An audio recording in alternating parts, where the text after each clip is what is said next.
Good day, night, evening, morning, afternoon, everybody, and welcome back to the Identity Human podcast with Don and Ray. I'm excited to be back, just the two of us. I know It's been amazing to have guests, but we are excited to just be chatting between ourselves this time. yeah, I genuinely have missed just being able to sit and chat to you and give everyone an update. Almost, it's like breaking the fourth wall with you guys that are listening. And so it's just bringing it back down to the basics with me and Ray and just, what are we going to chat about? So, I thought we could try and make sure it's as authentic and up to date with our current timeline as possible and see where we go from there.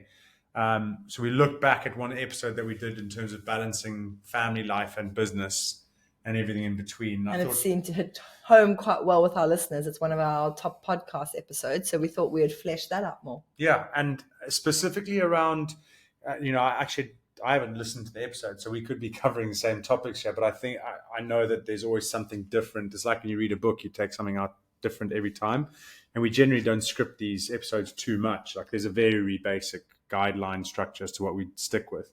So there's some of the themes that I'm hoping to bring out is how, balancing business and family is a big one. And I think especially this day and age, this, like we mentioned, the speed of the world, the amount of money you got to bring in to a household and everything like that. But spending time with your family seems to be very important now more than ever because it's an awareness thing. So everyone is talking about you never regret the time you spend with your kids. Then you've now got modern day parents putting their own pressure on themselves, having to be that business owner or the leader and making sure that you're spending time with your kids because you can't get away from that. So I want to talk things around growth, so ambition, boundaries. And then I think what's more important is teamwork. And I don't mean teamwork within your business. I mean teamwork between Ray and myself or any of the accessory team members that help us keep functioning in the way that we do. Yeah, we have quite a crew supporting us. Oh, we do. That we've built up over time. So should we talk about the crew? Yeah, we can touch on the crew. We've built in a lot of people that help us to perform, should I say, consistently at the level we do and make sure that we are bringing our 100% selves that we can to our businesses as often as possible and to our kids, but also having time for ourselves. And I think a lot of that is attributable to the fact that we have so much support, but that's it's very much life by design. So we kind of living out the plan that we put in place like a year or two ago about these are the structures we want in place that allow us to focus on what's really important. And we even have more structures that we're already talking about that we want to put in place to take us to that next level. I know some people look at the way we live and say, well, the only reason you're able to do what you do is because you have that support. But isn't that a funny, chicken or egg scenario? We have actively chosen to build those support structures in place that enable us to do Well, and then I'm going to interlude there straight away. And isn't it funny how it's almost when you initially got that feedback, it's we've got an au pair and we've got grandparents that live with us. Everyone almost goes, oh, that's a cheat code. It's not the same. As if it's a pride of place to do that. People want to without help. Say they do it all. And if anyone is getting help, then it's cheating. Discredits your situation. But yeah, if you haven't heard Don and our story before, we've been together since school, since we're 17 years old. And when we were in university, even then we started planning and half joking, but half planning about moving one day to a property where we could have an annex or a flat with at least one of our parents. That was phase one, by the way. Phase one. And phase two, if you're listening and you're one of our close friends, we still want to buy that compound, just so you know. A family compound, we should call it. A family and friends compound. And so that was always our plan along. We both knew we were ambitious and driven and wanted these, to have careers and really push the boundaries of ourselves professionally, but we also really wanted kids. So we knew already then to achieve that the more we could build up our little village, the better. And then the layers we've added on to that. So the property that we moved to 3 years ago was big enough that we were able to create a separate flat or annex for my mom and dad, and a separate little sort of annex for Don's mom. But do you think it's worth going back a little bit? Because I mean, it's part of our story. Like what's back before then? As in, how did we get to a situation where we had the grandparents living with us essentially?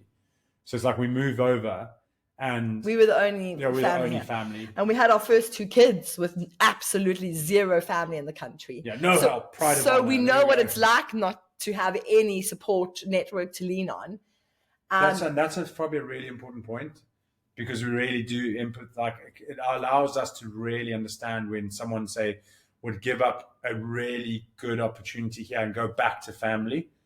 Like when you initially be like, oh, why would you go back? Why would you take a step back? And it's like, well, actually, you can, and this goes back to a very core point, is you can never replace family and the level of relationship that they bring. Some people do have pretty messed up or unsupportive families, and they have to lean on a network of friends. But if you have a family and you come from a loving home, you're not going to beat the kind of love that your siblings and parents can give you. So, sorry, back to our story. So we moved over, yeah. Whose was it? We had our first 2 kids, no family, and then your first over was your mom. Yeah, and she was initially going to stay with us while she got set up, find a job, and then go into a rented apartment. Yes. And then we were like, well, if you're staying here, why not retire? And then you've taken a step. You've jumped a step. We kind of did it incrementally. We said, so she came over, she was going to stay with us for the first 2 or 3 months while she got herself settled and stuff, and then was going to move into her own place.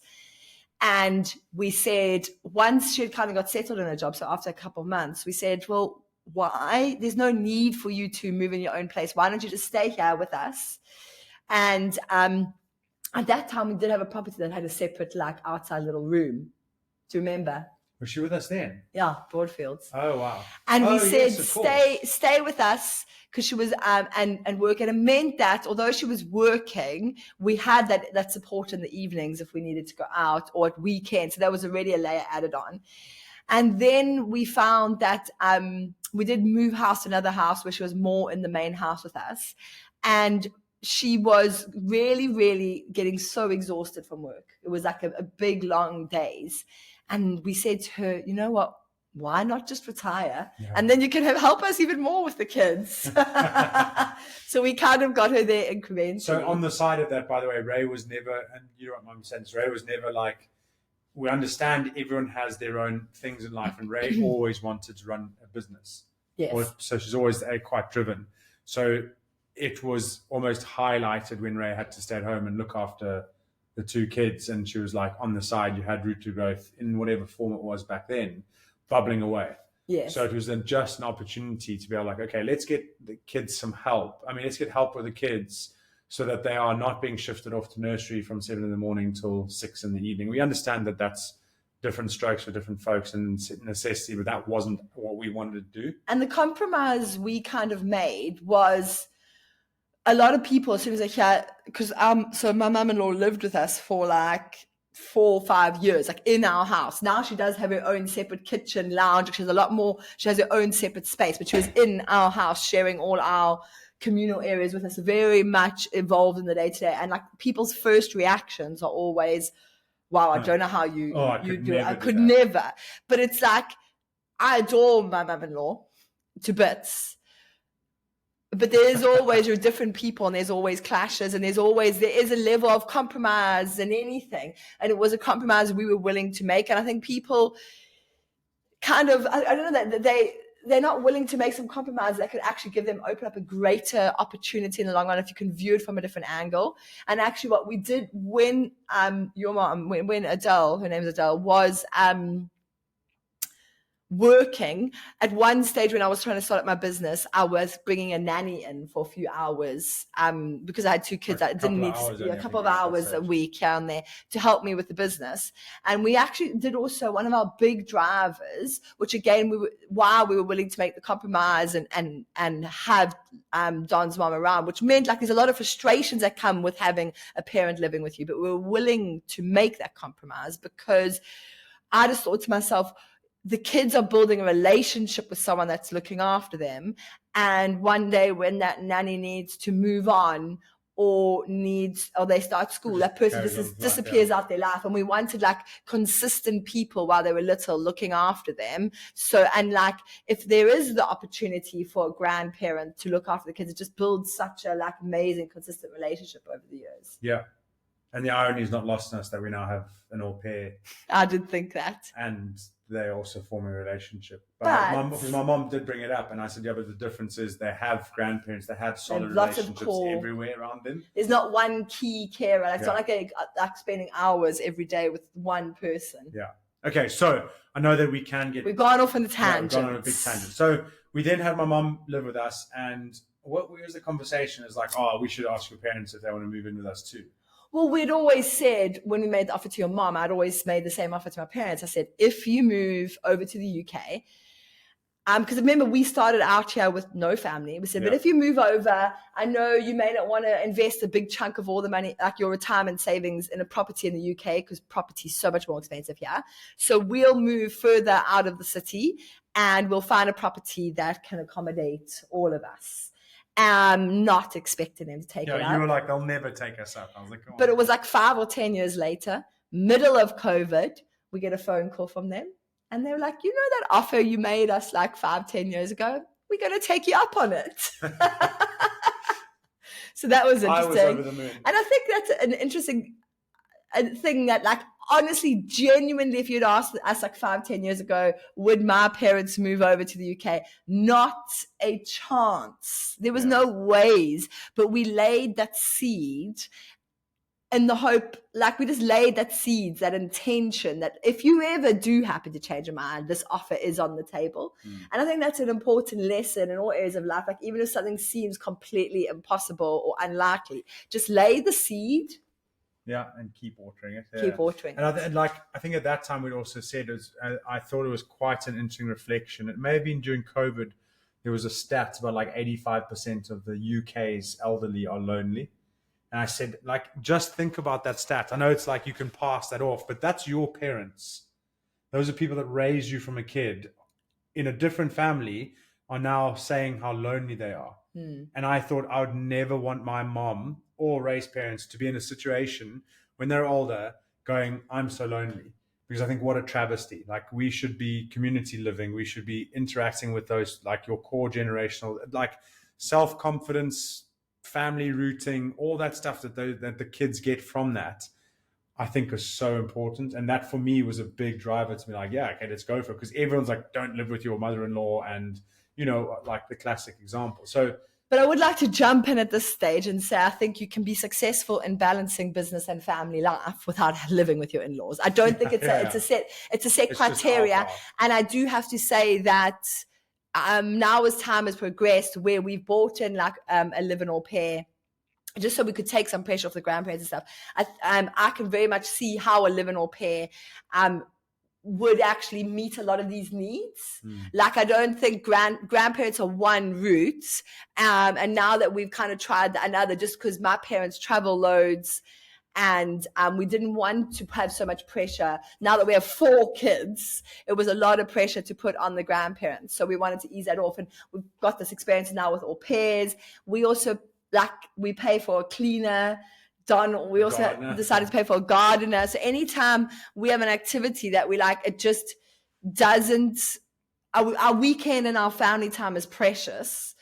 And if it means that like we have to do gardening or cleaning, which means we're not getting that family time, which in essence then has a knock-on effect on the time we're able to work, that we're like, it's far more valuable for us to have the energy to focus on the kids when we're with the kids. And then when we're not with the kids, have all our energy and focus on our businesses and on our work. So, and not taking away from that on chores that don't give us energy. Yeah. So we've outsourced those wherever possible. And I think that's a big factor. Yeah, and I think it's not like trying to paint a picture that this solves all your issues, because you're still going to have times when you're stressed and you're still going to be grumpy and you're still going to have, there's still going to be times that resources and responsibilities between just the two of you is out of whack. So it's out of sync, and what I mean by that is like your resources in terms of time, emotions, energy, what's on your mind. If you've got responsibilities that outweigh the amount of resources you give, that's going to have what's like a performance gap. So it's going to create tension. And if between the two of you that's too big, that's when you start to not communicate well. You start to take out anger on each other and stress, etc. So we're trying to say like those always come in ebbs and flows, but I think it allows us to be able to recognize them sooner and then put in place an action plan to either slow down or one of us speeds up, or where do we lean on each other for that. And that's like a key principle that I don't want us to rush past, is this idea of resources and responsibilities. It was a principle that was actually introduced to Don and I only back in January this year. So 10 months ago. And it's just this really great visual that I have in my mind of like one of those old school scales of like, what are all your... do you have a visual in your mind? I don't know. Let's not go down that rabbit hole of whether I can actually picture it. If you've been following on these episodes, you'll realize I picked it up. I don't know if it's a visual or just like a memory of a picture. Anyway, I was thinking that today. I won't go down that rabbit hole. You're evolving. But you have your resources. So like Don described it, like everything that you have at hand, and that includes your emotions, your time, your money, whatever it is. And then you have your responsibilities. And responsibilities are literally, how many children do you have? What are their sports commitments? What's on your mind? What commitments are you making in your life? And so like a way that you could start small, if you don't have family or you're not willing to have family living with you, if you don't have an au pair or not able to or willing to have an au pair living with you, if you don't have a cleaner, you don't have a guard, you don't have all these things that have enabled Don and I to really expand our resources side of the scale. If you're starting out and you're just the two of you and your kids and your business and your work and you're up against the world, how can you begin to actually maybe give yourself greater resources so that you can take on more responsibilities? And responsibilities can be something like, I want to commit to going to the gym 4 times a week. That could be saying like that's like a responsibility, something you want to commit to. Do. And if you're currently at max capacity, you're going to need to look at the resources side of the scale and see what can I do. Time and energy in that case. Yes. Yeah. So I think it's like a great way to assess your life and break it down and say, sitting down, it's also a great framework to have that conversation as husband and wife and say, listen, at the moment, these are the resources we have. Maybe one of you is taking on more of the load than the other, and how can you divide that load more evenly between you? So it's also looking at resources and responsibilities at an individual level. Would you agree? Yeah, of course. You have it as a couple and you have it as definitely individual. I think a better way to understand how as a couple you can work better is by talking it on an individual level, because we've had conversations where you've told me how many responsibilities you've got, and from your point of view there's a lot going on, and it's hard when you've got a lot of responsibilities and less resources to actually take the time to think about what the other person's going through. So you then start to go like, well, what about me? What about me? That whataboutism and I. And you both start to do it. And if that, like I call it the performance gap, if the performance gap of your resources and responsibilities is too large, it's very hard for you to think and truly support the other person, because you're essentially just going to survival mode. And by having conversations, we then could say, oh, look, I actually have some resources I can give you in terms of picking up the kids or dropping off or taking the doctor's things, and taking a bit of that load off that allows you to shorten that performance gap to then go, oh, Don, okay, yeah, you were doing that. And ensuring that it's more balanced between the two of you. And actually, a thought I had now was, we spoke about the resources being your time, your money available, but also your emotional availability, like how your resources might be diminished if you go through a really stressful time at work, or one of your parents is ill. And that's going to have an impact on your emotional resources, which will impact the scale overall. So a really fantastic tool that you can use as a couple, if you haven't heard this before, it's really cool, is to, because that resources that you have at your disposal will actually alter even day on day, week on week, depending on where you are emotionally. How can you quickly communicate that to one another? And to do that, you can, there's a way you basically say to each other when you wake up in the morning or when you start in the day, you rate where you are on a scale of 1 to 10 or 1 to 100. So what percentage can you give that day because of where you're at? So if you're like, right, I've woken up feeling amazing. Like I have done my 10 minutes of exercises. I'm down in the kitchen and absolutely smashing out the kids' breakfast. And you walk in, your spouse walks in and you're like, I'm a 90 out of 10. And your spouse is like, I'm a 30. Sorry, 90 out of 10, 90 out of 100. And you're like, your spouse is like, I'm a 30 out of 100. You're like, great. I can carry more of the load today. I'm going to bring it today. Do you remember that? Yeah, I remember that. I said that in my head, the issue is when you're both at a 10. It's a great way. So just to communicate it and remove that emotion out of it, kind of like peeling the banana skin. Yeah. Like you take the emotion out and it's just without getting angry or snippety or trying to work out where the other person is at. It gives you that point. And what would you suggest if both of you say, I'm a 10. I'm making it complex by giving it 100, like out of a percentage. Let's say it's out of 10. Okay. So you both wake up and you look over to each other and I'm like, Don, today I'm a 1 or 2 out of 10. I stayed up late. I'm feeling stressed. I'm a 1 or 2 out of 10. That's what I can give to the kids and the family today. And then you say, I'm also, for various reasons, I'm a 1 or 2 out of 10. What are the options there then? Then we look at what the bare minimum is we need to do to get through the day. So you bring down the responsibilities. So you bring down the responsibilities. Maybe give the kids more. Give the kids more TV. Yeah. If you need. But in recognizing that it's more of a one-off rather than a consistent thing. So it's like usually if you were to have 100 out of 100 day, it's wake up, go get yourself sorted, go and make sure the kids are dressed, their beds are made, it's tidy, they've got breakfast, the kitchen's tidy afterwards, they do their homework, ready to go. But if you're at a 1 out of 10, you're like, I'm going to wake up. I'm going to go downstairs. No homework needs to be done. I don't care if your rooms are not tidied. And I'm going to cook you food. We're not going to do a cooked breakfast, maybe. We'll just do cereal. It's like adjusting. And I'll clean this later when I have time. Because you will be able to move through it. And eventually you and your partner's 1 out of 10s will fluctuate where one of you gets a bit more because something happens in the day. And if you start to notice that one of you or both of you is constantly hitting, below 5 every day on what you can bring, then there's clearly a problem where maybe your overall responsibilities are just too high. So and how can you make that adjustment? Well, let's say you don't have the financial means to bring in any of that outsourced support.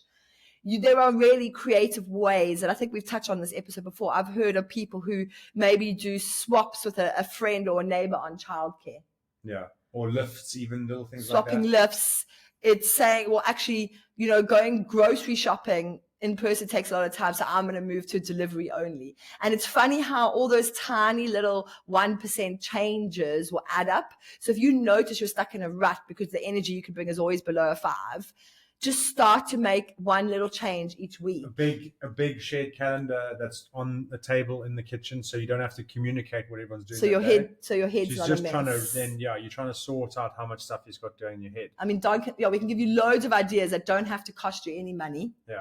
That can actually give you bring down some of those responsibilities or bring up your resources. And so that's another good point. So I know we're going to talk about ambition, but do we want to down responsibilities as a go-to action? Temporary. Well, it's an interesting point you mentioned. Do we want to up our resources? And that's where I think we need to, when, you hear people talk about growth mindset and fixed mindset. And if you're the kind of thinker that when you're faced with we've got a lot of expenses at the moment, do you think, how am I going to reduce my expenses or how am I going to increase my income? Yeah. Because they're both the same thing, but one's a very much a big problem solver that it brings in new things. The other one is only going to keep your problems going, it's like but shrinks it. Yeah. So it's like the classic thing, I'm going to stop buying coffees every Tuesday.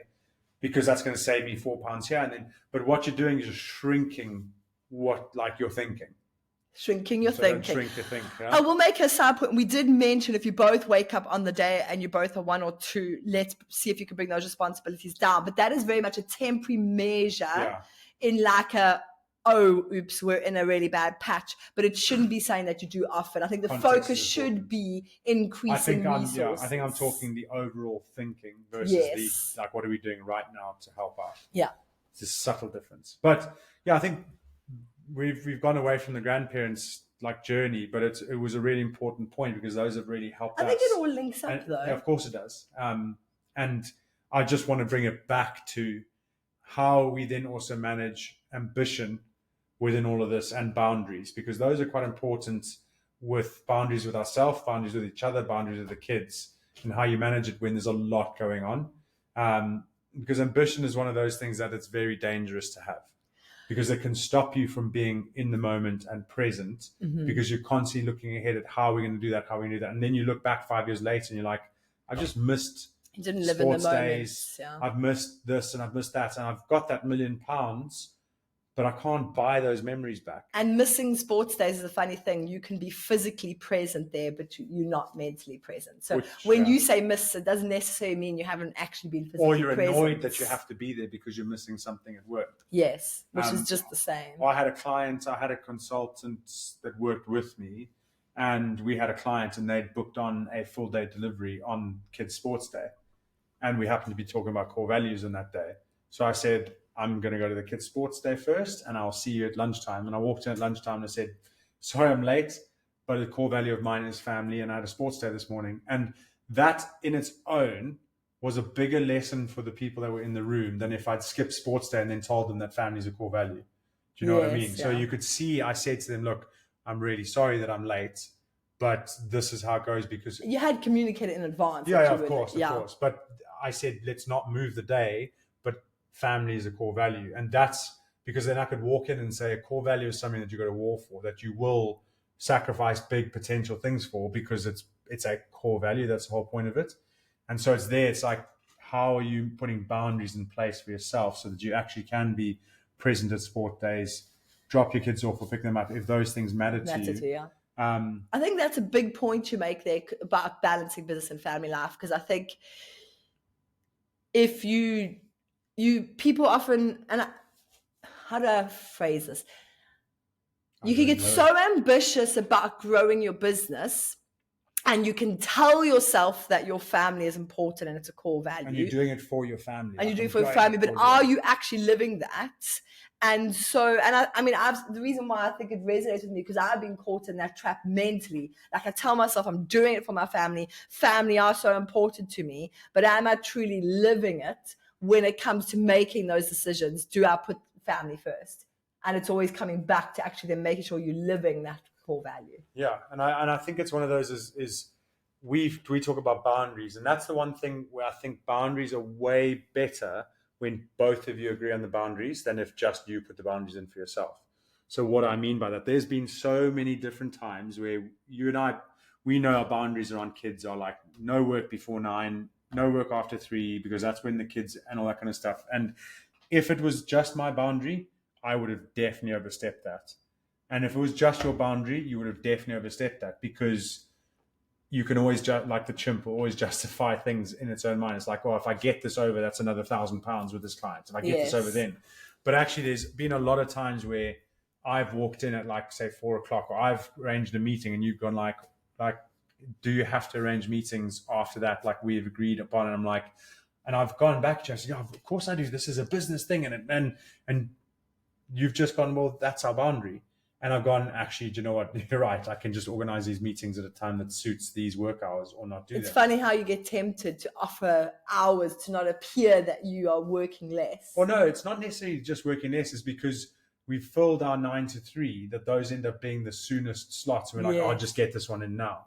And then there's times where you would have gone, say, you come home at 4, and I'll just say, do you need to be working till 4? Yeah, I've broken about work. I've crept over and just said, oh, there's urgent stuff that's coming that I have to do. And then sometimes it genuinely is.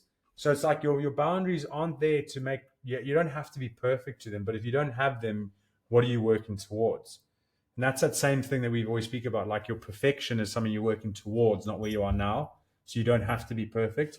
But if you don't have those boundaries in place, suddenly 4 o'clock becomes 5 o'clock, becomes 6 o'clock, 4 days a week, 5 days a week. And then suddenly you like 6 months later, you're like, what am I doing? And all that time you miss out with your kids. Whereas with us, we're constantly being able to go, do you need to be doing that? Should you not be? And you go, you either say, yes, this is really urgent. Okay, cool. I just asked. Or actually, you know what?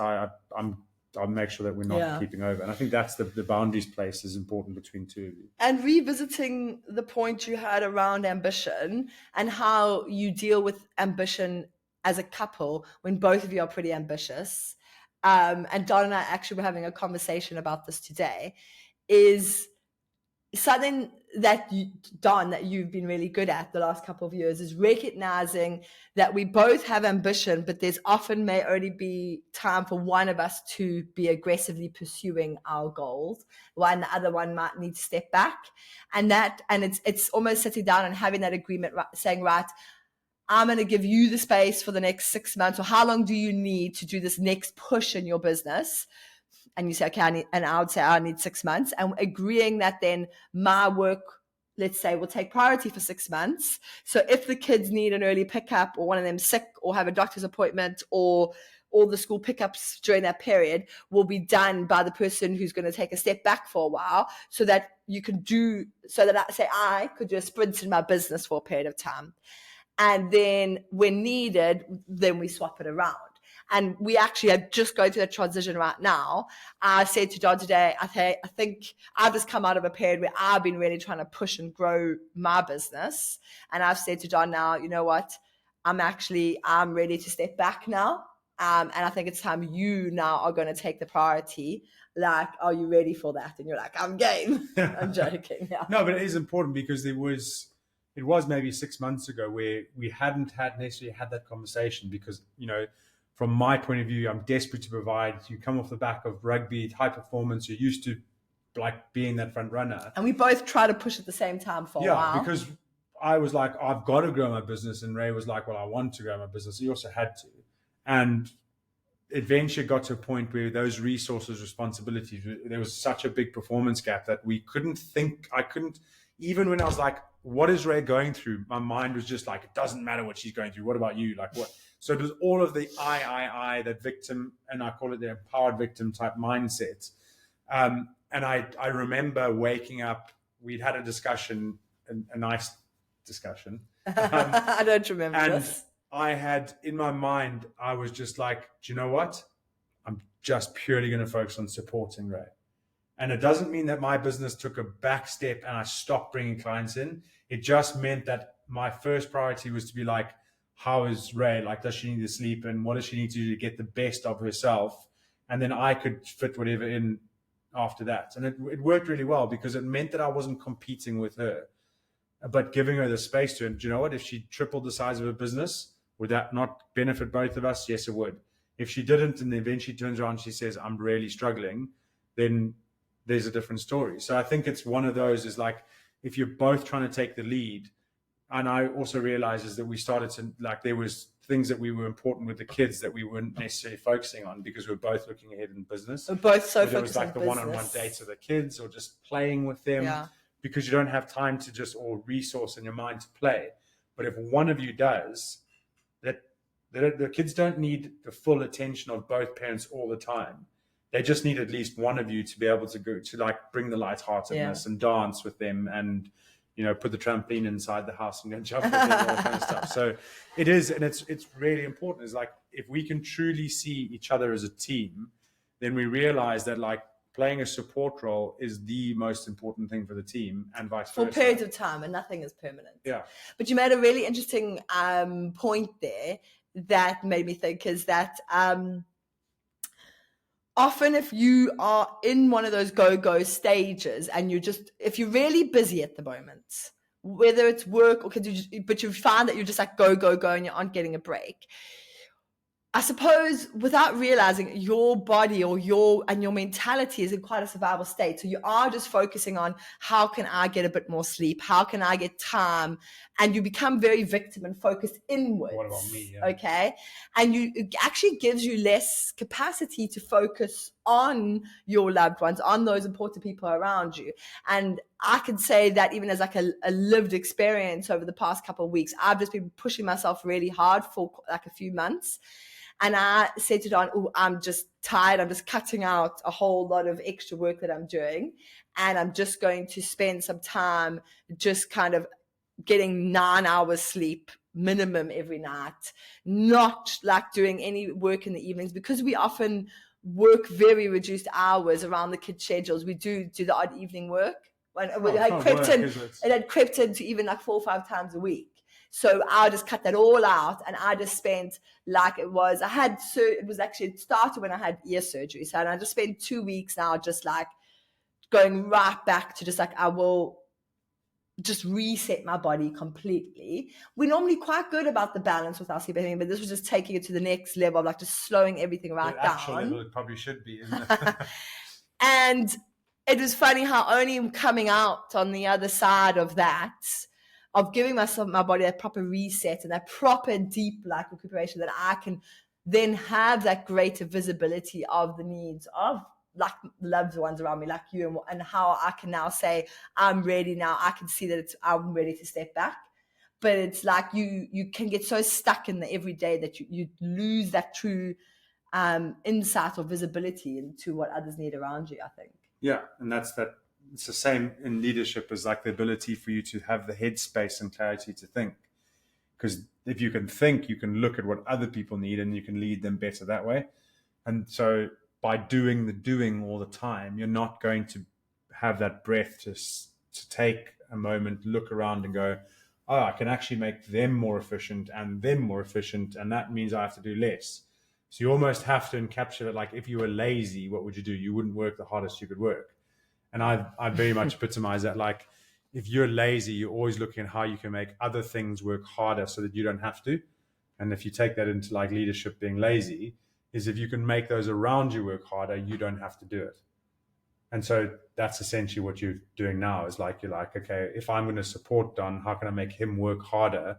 But he doesn't know that I'm making him work harder. I'm just, it's not really like that, because we've had the conversation. No, I know, but in principle, concepts, yeah. So yeah, we'll see what comes ahead, don't we?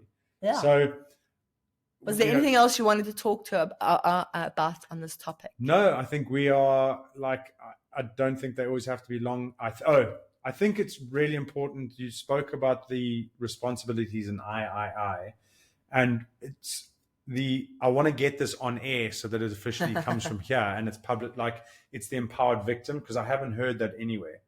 And you haven't heard the empowered victim principle? No. Okay. But I recognized it because it got pointed out to me because I was being it. Right. I think a lot of us are. Yeah. So just to explain it quickly, it's like one of the principles in the course, but it's how it ties in. Do you want to tease out what would be the symptoms of someone who's an empowered victim? So if you're listening to this podcast episode, can you describe someone, like tease out, like what sort of mindset do they have, or how does their day-to-day look, so they can maybe identify if they're an empowered victim? You wake up, you've got things going, you've got your morning routines, you've got your habits, you're going forward with it, right? So you're taking action, you're doing all this, whether it be reading books or self-development, and you've still got your business and you're growing and you're doing things well. But suddenly something happens, whether it's a rejection or someone doesn't notice you and you get really offended and you say, what about me? And but I'm not getting that. And you can only recognize your needs. But when you're trying, on the whole, you're always, yeah, that's fine. How can I support you? Yeah, what's the best that I can be? But eventually it comes back around to, but what about me? I've done all of this for them and nothing's coming back for me. So on the outside, you're giving off this image of like, you're succeeding, you're going, you're moving. I'm taking action. I'm jumping in ice bars. I'm doing sales. I'm thinking of others. I'm being a happy parent. I'm being a happy owner. Like I'm leading really well. But after a week or two, something happens. Goes, what about me? Always come back to, what about me? And that's where it's dangerous, is because you don't recognize that you're still in as base level victim as there can be. It's just not obvious to you, and it's not obvious to the people around you. So it's, if you bring in the Motive, which is a leadership book, and they talk about reward-centered versus responsibility-centered leadership. The reward-centered leadership is a person that gets themselves to the top and then goes, I've worked so hard to get here. This is what I deserve. Okay. So then they serve themselves. Whereas the responsibility-centered leader gets to the top and goes, now that I'm here, how do I work hard to get the best out of others for them? Yes. Because it's a responsibility. It's all about other people genuinely. So that's... I would love to hear your definition of empowered victim. Oh, I thought you just wanted me to tease it out. Oh, okay, so teasing out. The definition of empowered probably is well summed up is it's a reward-centered action that you don't realize it. Oh, so you're doing all those things to eventually benefit yourself. Exactly. Okay. For a reward back. And when you don't get that reward, you throw a little mini tantrum, and then another mini tantrum, and then eventually it's a big tantrum. Yes. And until someone points it out, or when you're talking, you go, oh my goodness, all of this is done because I'm not getting what I deserve. Yes. Okay. And then at that moment, it's a light bulb moment. And so you should be doing all of that just out of pure wanted desire to help others. Is that what you're saying? Yep. So I still think you should always be making sure that you're not losing out. Okay. Because then that's like having a weak chip. So if you're doing it and losing out, that's not knowing your value.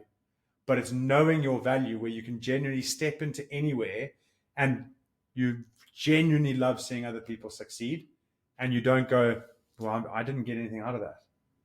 Okay. And it's a hard one because it's hidden in ego. It's hidden in lots of things. And ego is not necessarily a bad thing or a good thing. It's just a thing.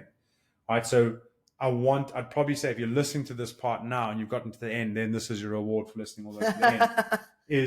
It is just thinking, how often do you slip into that victim mindset? But because you don't consider yourself a victim because you are gymming and you're doing all these things, you don't go, oh, that's victim. You just go, yeah, what about me? That's an empowered victim state there. And you need to be able to move through that to what Maslow calls self-actualized, or anyone like that transcended bit is like, you very rarely, if ever, will come back to, well, what about me? Because you're so happy and content with who you are, what you've got in the direction that you're going, that it's not reliant on reward coming back to you. It's just your responsibility to keep going and adding that value as much as you can, because it's not about you, it's about everyone else. Okay. The way my brain works, and I know it's always like, I like it, what's like a practical thing I can do now if I identify that I'm an empowered victim to change, to disrupt that thought process? Is it just like what's like a little model or saying that I can remind myself day to day, or like what's something practical I could take away from this to kind of change that pattern? Good question. Is it maybe journaling, or is it maybe just I don't know, what's like a practical nugget? Do you know what the thing is? It's not about having a practical nugget, because once you're aware of it, you just can make a change. Okay. And I think that's the hardest bit, is becoming aware of it. It's the same thing with everything in life. Is like when you gain the wisdom, you then are able to notice it, and then it becomes less of a thing. Okay. So you'll probably notice, you'll go back into it, and it's about being able to notice when you're going, where's my reward? What about me? Okay. Because that's at the core of it is why we would fight early days about or your classic marriage fights about who's doing more, the competition, because you're saying, I'm doing this much, I'm doing this much, what are you doing? So whereas if you're not in that frame of mind, you will work 300 times harder than your partner and just understand that that is where they're at. You can have conversations, but it doesn't bother you. Yes. So it's less of a practical takeaway that you can actively go and journal and write this and fix it by doing, and you can just be. Yeah. And here's a question. If someone identifies that they're an empowered victim and they're doing a lot of stuff in their life for that reward that they get, or for that ultimately that they're hoping to benefit from it, and you say they need to shift to doing stuff just because as a responsibility, it's just a responsibility, and saying that they actually enjoy doing it's that I forget, like intrinsic benefit of just enjoying do that. What happens if they assess their life and realize that there's a category of tasks or actions that they're doing simply before that external reward, and they actually realize that they don't intrinsically enjoy doing that, or that there's no intrinsic driver to cut it out? Yeah. Yeah. Unless, I mean, obviously sometimes people will, who are you doing that for? Is it because they're doing it for their kids? Are they doing it for their partner? And you can't just cut something out, but it's discussions of, I'm not enjoying this. Are we able to maneuver away from this? But if it doesn't affect anyone else, then it's definitely a cut out thing. And maybe revisit why you originally committed to it. So like, I'm thinking something outside your family. I'm not suggesting people get divorced or get rid of children or anything. Wow. Yeah. That's like extreme. But I'm more saying, like, if you've maybe committed to helping out a charity or something external that maybe you did because you wanted a reward for it, but actually you don't truly enjoy that's it. it. You would have done it and not realize you did it for a reward. Yes. Does that make sense? Yeah. So, but it comes down to a point where you've gone, I've worked this hard for the charity and no one's even said thank you. So it's either saying, well, are you no longer going to do that charity? Shame, poor charity. Or can you find that intrinsic motivation? Can you find that actually, no, you do enjoy doing it just because you enjoy doing that activity? 100%. So finding another reason for doing something. No, just finding your original reason for doing it. Yeah. And also accepting that, there's the self-gratification. Some people will do charity work because it makes them feel good, but they'll say, no, I'm doing it for others. And actually just acknowledging that it is a selfish thing to do charity work because you can enjoy it, but the difference is making sure that you're not falling into, but where's my thank you? There is a thank you. Because you can do, it's like if you go gym every day or exercise, you are doing that because you feel good doing it. Yeah. And that's fine. That's like a natural. It's not like looking for an external validation that people recognize. Oh, look how hard you're gymming. Yeah. Yes. Cool. So we'll leave it on that. So reward. So what I might start to do is drop nuggets at the end of podcasts. Or to keep people somewhere in the podcast. Because now I know that, I know what you would do if you heard me say that is you would just skip to the end of podcast and see if you could get the nugget. Why would I do that? Because you're smart. That's why. Don't take it the wrong way. But thank you very much for listening. We really appreciate it. Like I said, if these things add value or someone that they might add value to, share them. Give us some likes. Give us some reviews.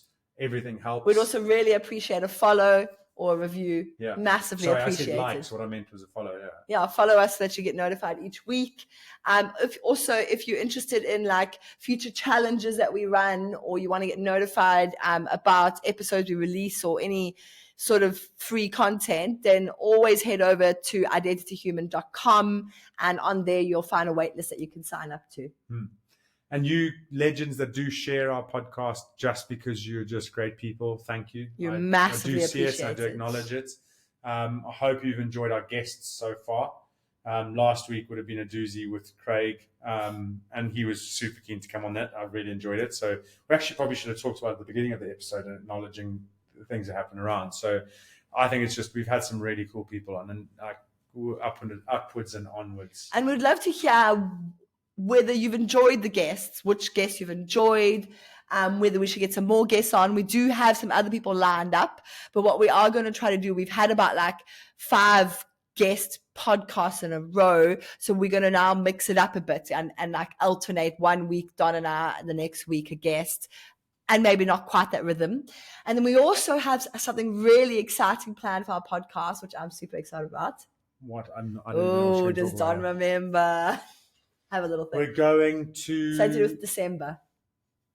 Do this... 12 days of Christmas. Yeah, I'm doing the secret ones. The secret ones that we're not going to tell you guys about. We're doing a special 12-day series, 12 days of Christmas, to share some of our most powerful principles and concepts to really get you set up for an amazing 2025. Can you believe we're heading that way? How are they going to find those? Are they're just going to be released like this, hey? I think so. I don't think we're going to make it a secret podcast unless you feel like it needs to be a secret podcast. We'll let you know. Wouldn't some special people that make the effort can get the special things? Maybe we should make a little secret podcast then. Well, if you're listening, maybe let us know what you prefer. And if no one says anything, then we're probably not going to do them anyway. See, reward centered there, right there. Check myself. Right. Thank you very much, everyone, for listening. It's been awesome to have you along. We're very grateful for the time that you give and the effort that you've got in making sure that you do follow and boost our analytics to make us feel slightly good about the fact that we're giving some value. No external reward validation needed there. No, well, that genuinely, I want to know if we're doing this because it's adding value. Yes. So there was a different intention. So remember, I'll look after me for you if you look after you for me. Ubuntu, we are who we are through others. Have a great week, evening, day, morning, smile, and go and high five someone. Bye.